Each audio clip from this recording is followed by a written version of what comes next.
అందరం ఇది ఆడుకున్నాం కదా చిన్నప్పుడు.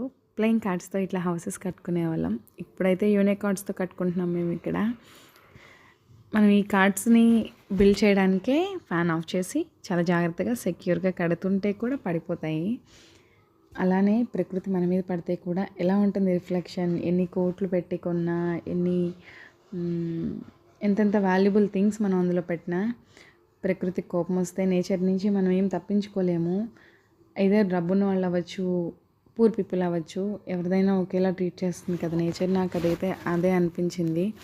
వాస్తు ప్రకారం కట్టుకొని, వాస్తు లేకుండా కట్టుకున్న ఏదైనా మునిగిపోయేటప్పుడు అన్నీ ఒకటే.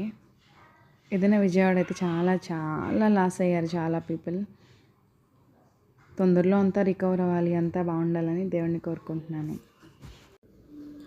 ఇట్లు మీ అనుషిత.